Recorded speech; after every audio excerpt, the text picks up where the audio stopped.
Good morning and welcome to the OBX Wave Report for this sunny, beautiful January the 2nd day here in the Outer Banks with cerulean blue skies overhead and warm sunlight streaming down after I have completed a very fun surf session down at Avon Pier yesterday. I'm going to have a lot more information both about my new board, the Lost Rocket Redux, and just overall general conditions here for the Outer Banks, as well as surfing in the Outer Banks in the wintertime with a 3 millimeter wetsuit, which is a bit older. And it'll probably survive this winter, but this will probably be its last winter for me. So, but a lot of information coming in to me. I did want to let you guys know that I am at present no major, I guess for lack of a better word, extreme badass surfer. I am an intermediate surfer. I have a long period of experience. I've been surfing ever since I was 12 years old on various different boards um, throughout my life. But the frequency of my surfing has varied from summers in the Virginia Beach region to summers through some sporadic winter surfing in the Virginia Beach region to more consistent surfing in St. Augustine when I was in college, and then much more sporadic surfing throughout my adult life.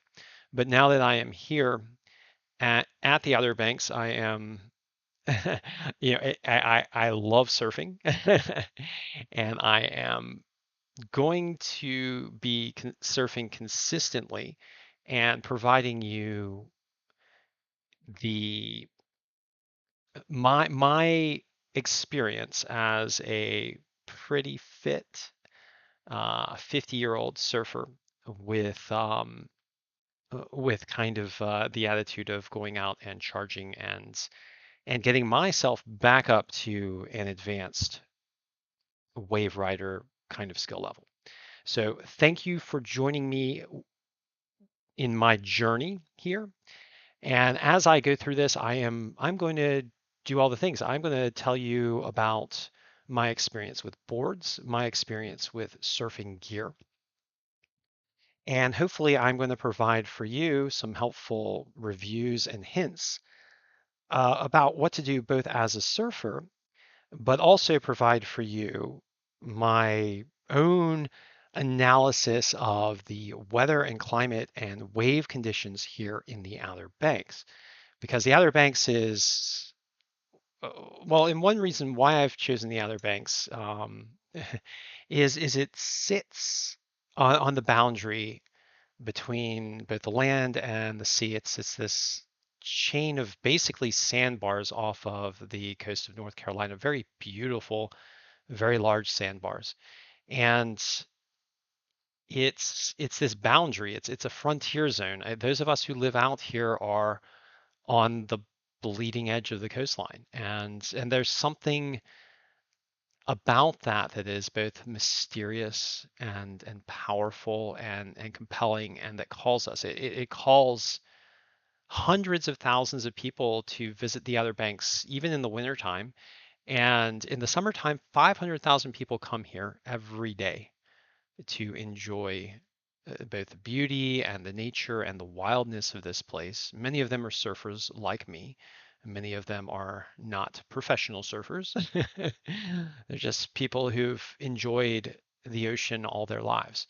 And and all at the same time, this place is experiencing the growing impact of a climate crisis that all of us as human beings are starting to grapple with. And it has been my view, which I think is an optimistic view, although some of you who have followed me seem to want to take my words and twist them into doom, and I defy you. But it is my view that being here on the bleeding edge provides us with the information we need to develop the necessary sense of urgency to tackle the climate crisis. And so I, as a surfer, as not the perfect surfer, as not the professional surfer, um, at this point, uh, am going to be your eyes and ears right here on the bleeding edge. And we're going to learn how to do all the things. We're going to learn how to surf better. We're going to get ourselves in better shape. And we're going to learn how best to report on those conditions for you, both from the standpoint of surfing to give you guys great information about surf, but also from the standpoint of being a human being on the bleeding edge. And this is all extraordinarily fun. It's a challenge. We're gonna confront all sorts of things. We're gonna confront human culture. We're gonna confront surf culture. We're gonna try and tackle all the things. And we're going to do it with optimism. We're going to do it with vigor, and we're not going to give up. So thank you for joining me for the January 2nd, 2023 edition of the OBX Wave Report, a post-Avon Pier Surf Session Wave Report. I'm going to provide you more information about my Avon Pier Surf Session with a Lost Rocket Redux and thruster fin, large thruster fin setup. And I'm going to give you some information about the board because I've got more information about the board now. I'm going to do that later. So that's going to be a supplemental, but just a little bit of a caveat. Right now, what we're going to do is give you a comprehensive view of the waves, weather, and climate conditions for the Outer Banks at, on the present day. And the best way to describe it, since I've been out in the water yesterday, and of course the conditions do change from day to day, but overall the conditions are about the same. And what the Outer Banks is experiencing now, as far as wave conditions, are rideable, hollow, fast 2 to 4 foot waves. Waves right now are spending a lot of their energy throwing out these big hollow waves. And it's my understanding that this is a wintertime kind of wave for the Outer Banks. They're relatively deep and hollow, and they're pretty fast. So when you catch the wave, you've got to get your positioning right pretty quick.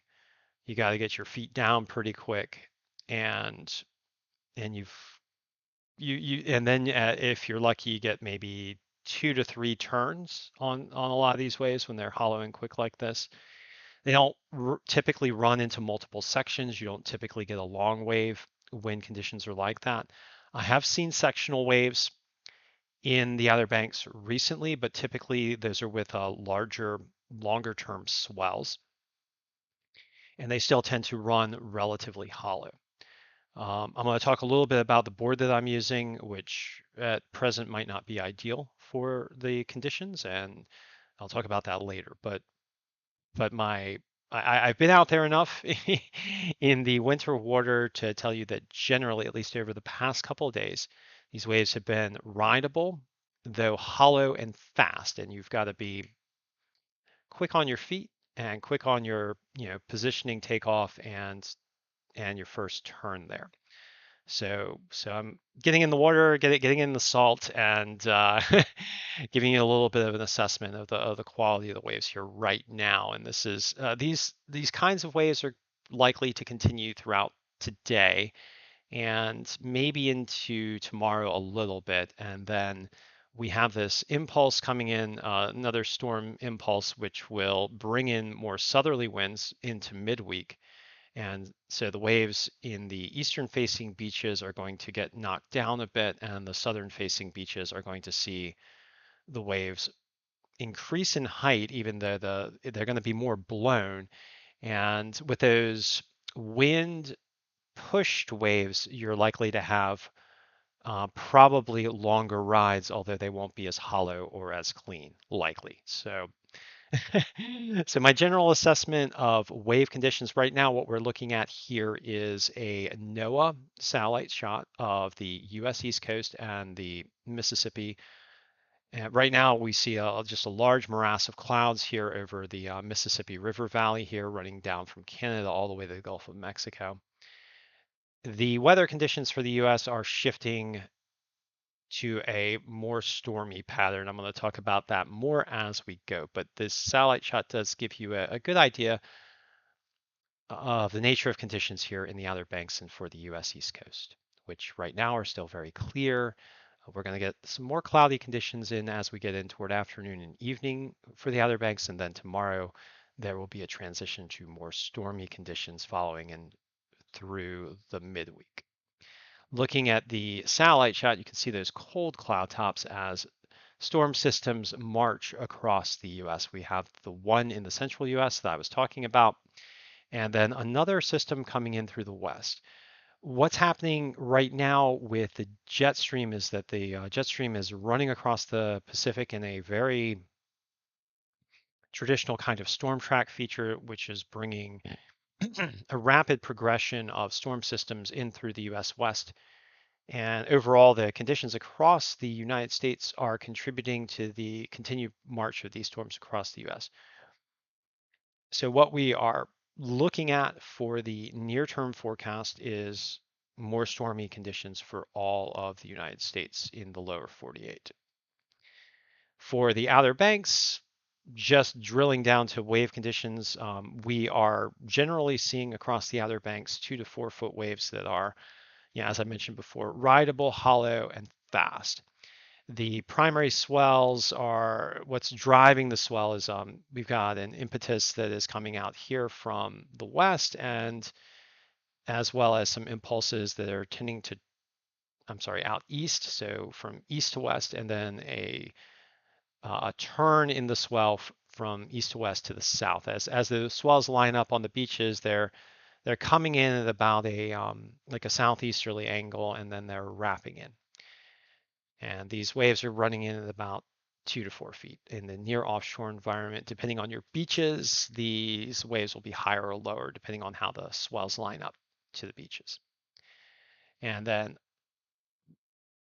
going into our specific beach locations for today, we are starting out at Jeanette's Pier, as we typically do, and then we're going to head to some locations south. At present, wave conditions at Jeanette's Pier are 2 feet, maybe a little bit closer to 2.5 feet, as those swells roll in with a 9-second period that is dominant.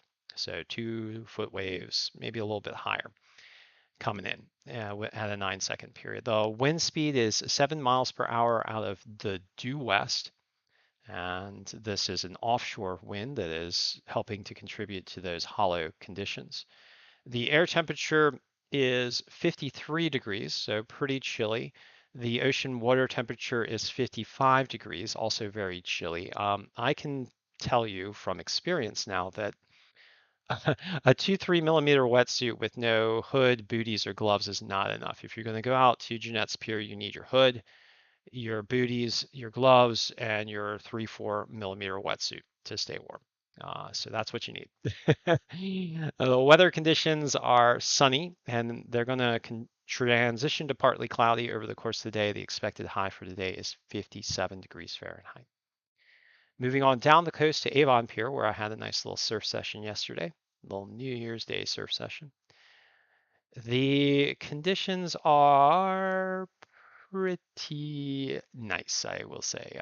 It was just a beautiful day yesterday, and just looking at the weather reports, those conditions are continuing over here at Avon Pier, with waves running in the range of 2 to 3 feet, maybe a little bit closer to 2 to 3.5 feet.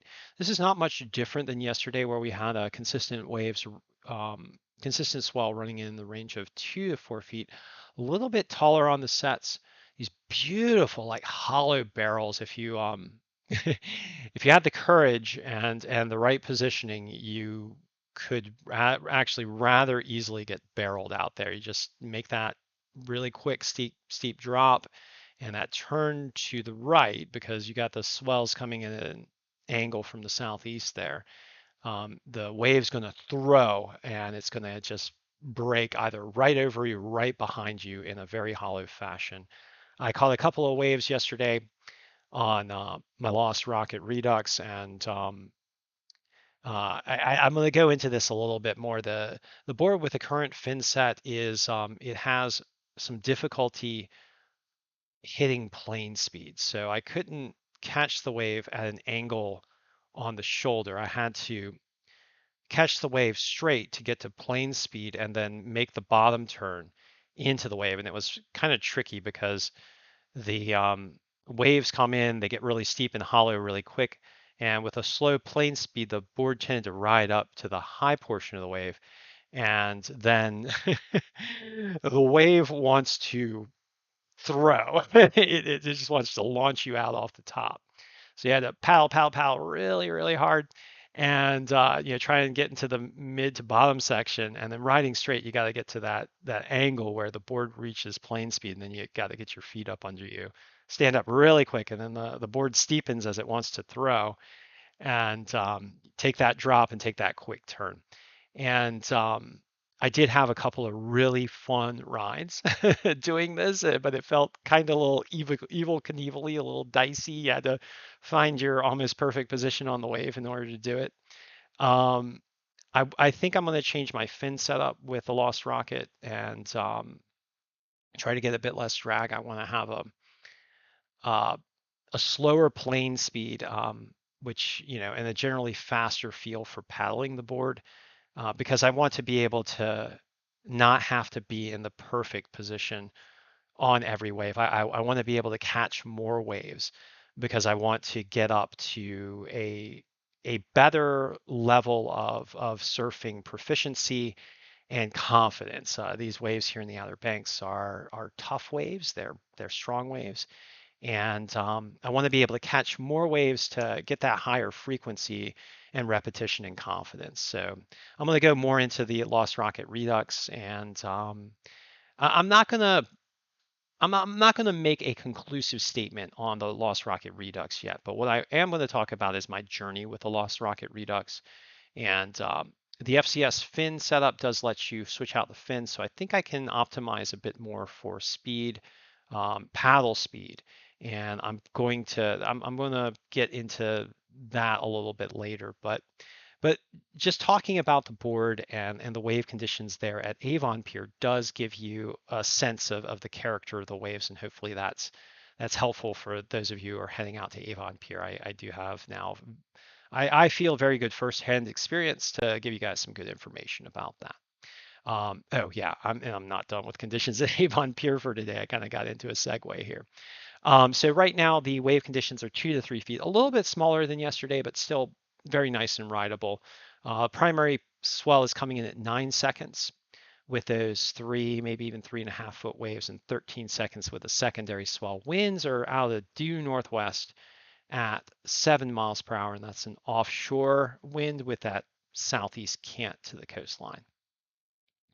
The air temperature is 60 degrees Fahrenheit, and the ocean water temperature is 66. I'm going to talk also a little bit about just the general water conditions in a little bit of a segue as well.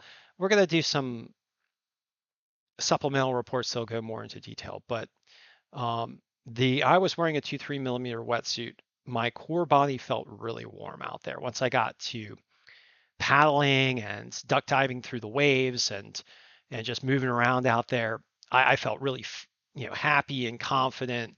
Although my hands and my feet got a little numb, and I noticed this more as when I paddled in and I got into the shore break and just started to get out of the water, and I felt like you feel the shells and like broken shells on the bottoms of your feet, and I just really couldn't feel the broken shells that well. I could just feel the texture, but not like the bite.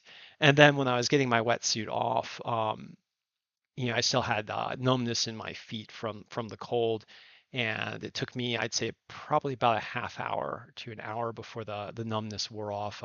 My wife and I, we went and had a wonderful pizza dinner over at Nino's, which is this this like local fixture of a of a pizza spot there down in Avon. It's just yummy pizza, a family restaurant, little kind of hole in the wall kind of place, but with the food is so good, especially after a surf session. So whenever there, I was eating pizza, and then at that point, the the numbness in my feet finally wore off a bit. So just a little bit of an assessment for cold weather gear. I probably should have gone in there with booties at least. And I had a little bit of numbness in my hands, so maybe even gloves as well. I didn't really feel any major cold in my head. I didn't really feel like I needed headgear at all. And that's with air temperatures in the lower 60s and ocean temperatures around in the mid 60s. Felt like my core body felt really warm, and I just felt confident. In any case, the weather conditions for Avon are projected to be sunny to partly cloudy. So sunny now, transitioning to partly cloudy with an expected high of 62 degrees there at Avon Pier.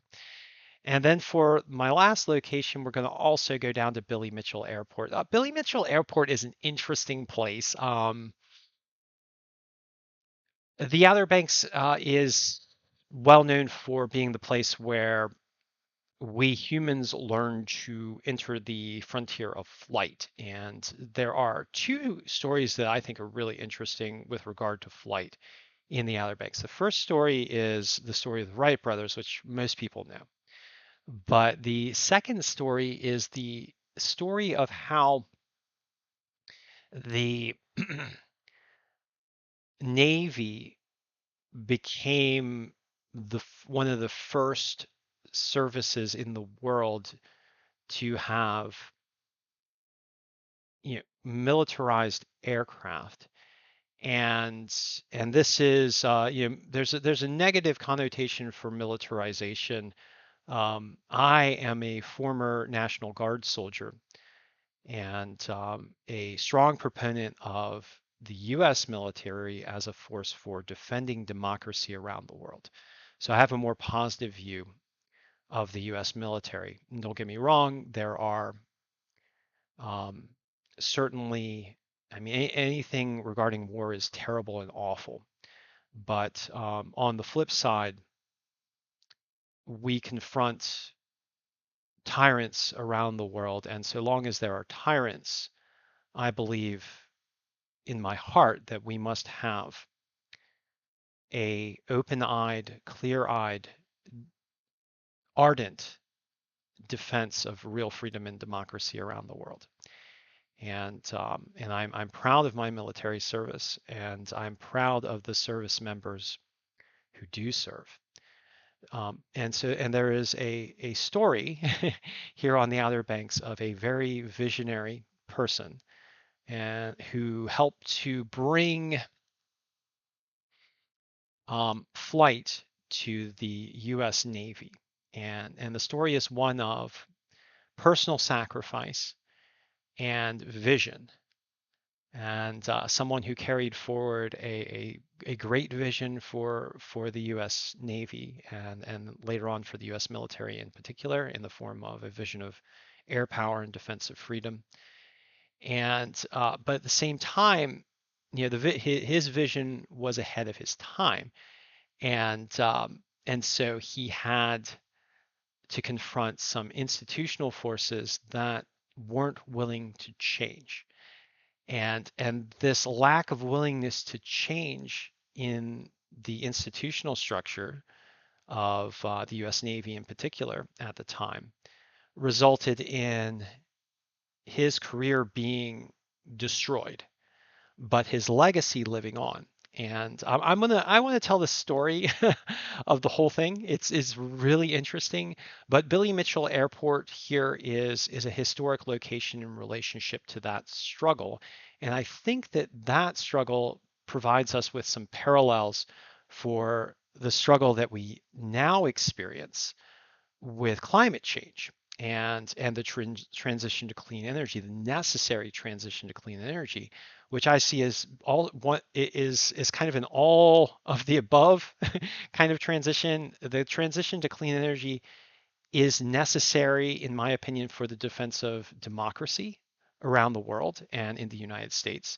and also for the care of our natural systems. And I see the two as wrapped up together in the in a synergistic kind of fashion, that our willingness to progress and do the right thing and to make life better for all of us is is is going to help us tackle both climate crisis and authoritarianism if we do it the right way.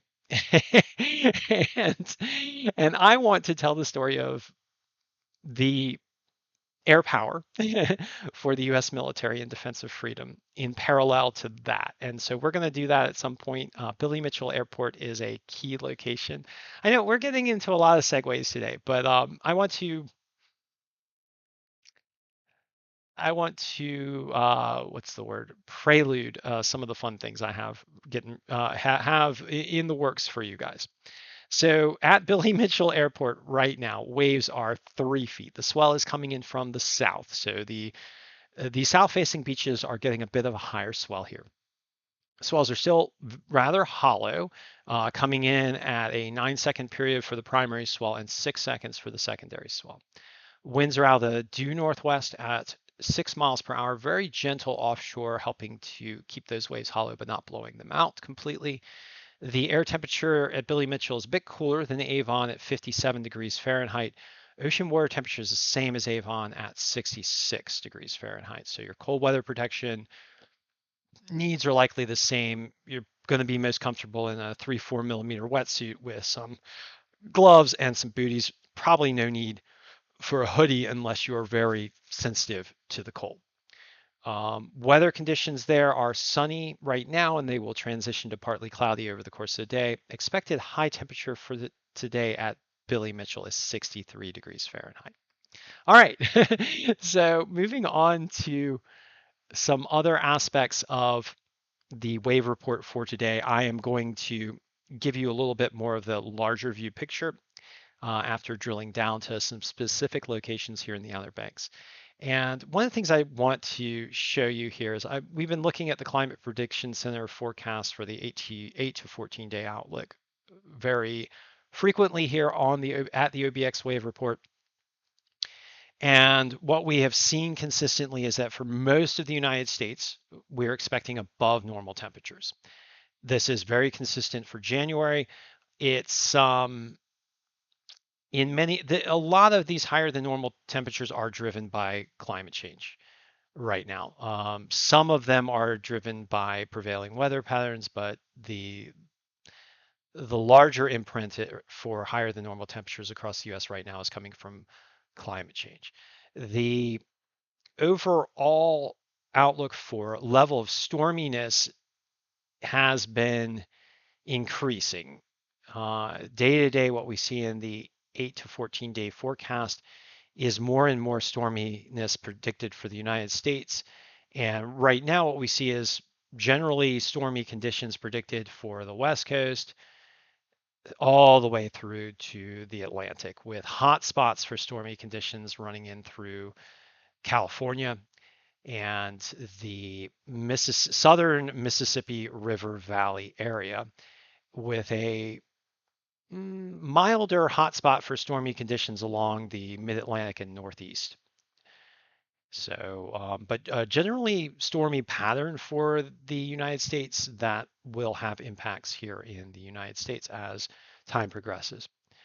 And I want to show you the progression of predicted weather patterns here for the United States, with a march of storms from west to east across the US predicted for the next 10 days.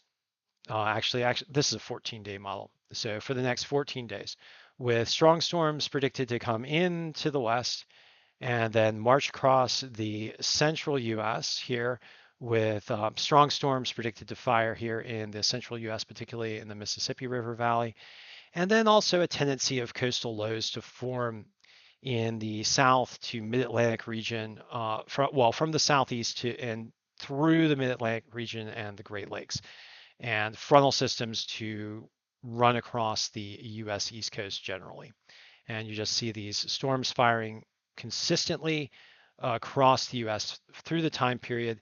But it is worth noting that none of these storm systems look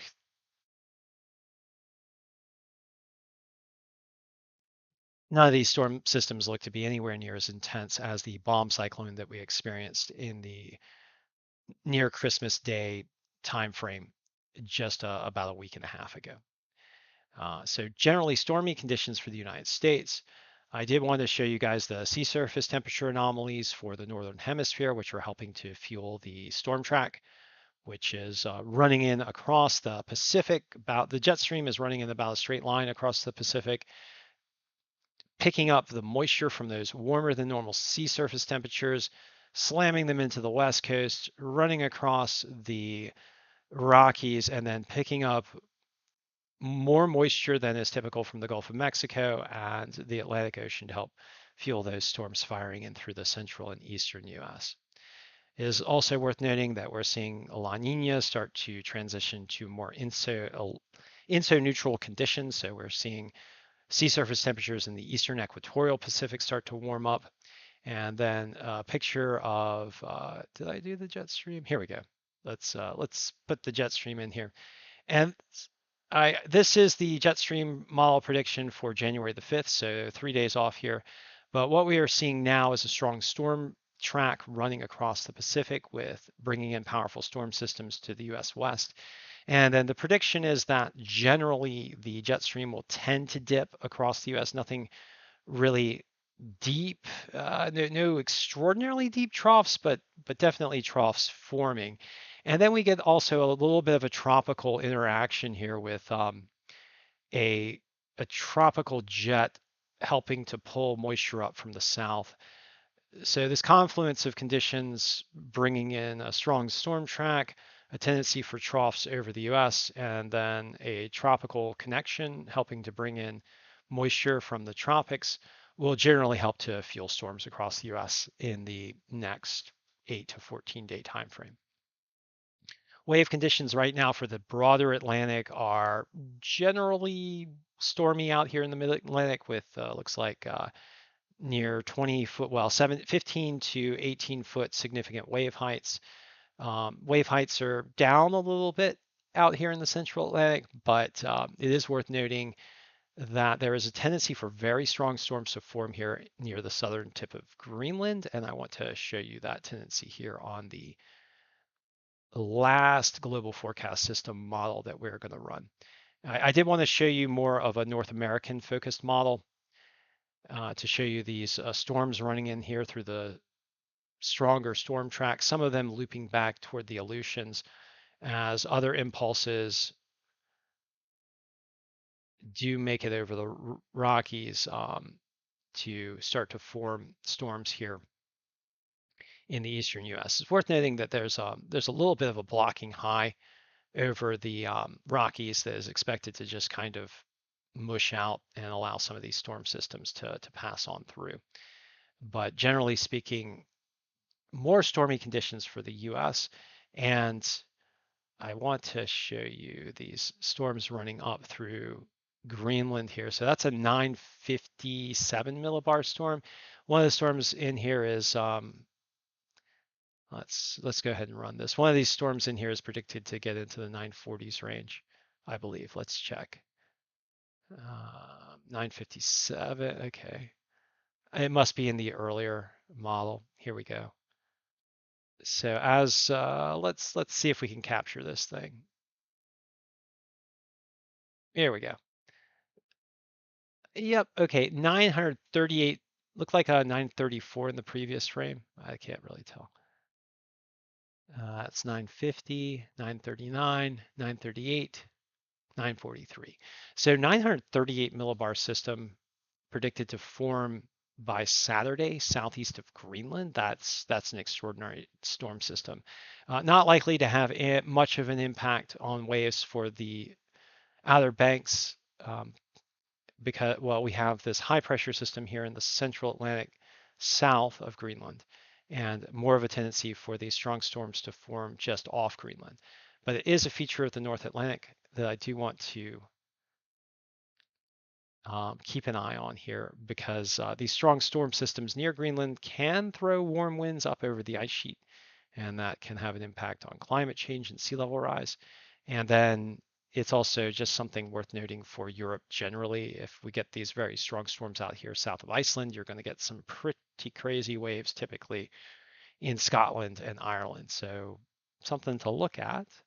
You know what? I'm a little curious. Let's look at the jet stream or like I'm sorry, the air temperature model for Greenland. And I don't know, can we get to the 7th? I don't think we can get to the 7th, but we might be able to get to the early storm formation time period. So let's just run this model out as far as we can. Yeah, so here you have this storm south of Greenland starting to form. And it's not yet in the 938 millibar range. But look at this. So you've got much warmer temperatures here close to Greenland in the range of 38 degrees Fahrenheit. I know that doesn't sound warm, but that's relatively warm for that area. And then as that storm deepens, you get these teleconnections with the North Atlantic here near the Gulf Stream region. So I don't see a tropical teleconnection, so that's good for Greenland. And yeah, so this storm is actually forming here a little bit further off Greenland. So it's more of a an event for Ireland and Scotland and the west coast of England should it form. Now I'm curious about the wind speed. So let's. This has been a long OBX wave report, but it's actually really fun to dig into all these. Ooh, holy cow! Look at these winds. That is crazy. 55. Hold on. That's a 60-mile-an-hour sustained wind speed in the model. I'm going to dig in a little bit deeper here, see if what we can get. Yeah, looks like a 62-mile-per-hour sustained wind speed in this gnarly double barrel low pressure system. Um, wow, okay. Yeah, okay, that's the end of the model. That's as far as we can go. Let's look at waves. Ocean, hold on one sec. North, oh, goodness, look at this thing. Wow, okay. Extreme wave conditions for the North Atlantic predicted with this 938 millibar system in the GFS. This is the end of the model run. It's predicted for January the 7th, which is Saturday. Yeah, those of you in Ireland, England, Scotland, Iceland, and Greenland need to keep a weather eye out for this thing. This is a beast. That's 40-foot significant wave heights. I'll be interested to see what the wave models say for Scotland, Ireland, and Western England tomorrow as this system progresses off to the west. Let's see. Let's run. You know what?